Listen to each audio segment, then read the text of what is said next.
maradii markaan sidaa ugu dhamaystirno waxaan samaynaynaa marka xagga madaxan marka hore xidhayna gadaalba madaxa sideedaba mudnaan oo wajigii iyo amaakin sujuud iyo xubnaha ixtiraam la ku jira saadarteed nabiga sallallahu alayhi wasallam saxaabada badhay dharku ku yaraadeen baa jiro wuxuu dhigi jiray marada dhinaca qaarka hore u badi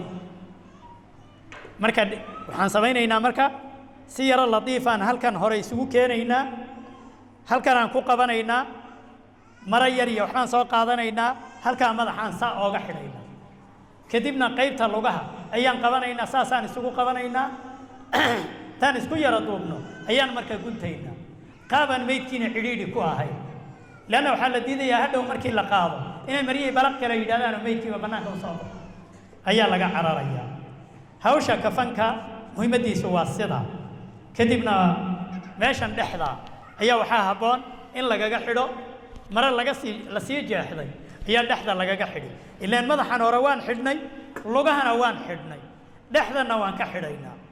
si ayna maradii hadhow markii la qaado ayna balaq ooga dhihin meydki sidaasaa marka meydkii lagu qaadi oo hawshiisii ka dambaysay kafanka warkiisaan gelinaynaa oo hawsha ka dambaysaa maxay tahay waa meydkii in lagu tukado sooma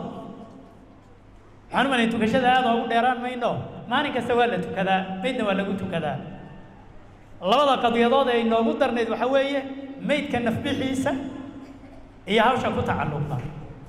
iyo meydka dhaqidiisa iyo meydka kafangelintiisa saddexdaa qodob baa mujtamaceena inoogu dara laanna qabriga waa lagu wada yaacaa waa la qodaa meydkana intii horey loo qaado waa inu iskaga tuurnaa salaadana waa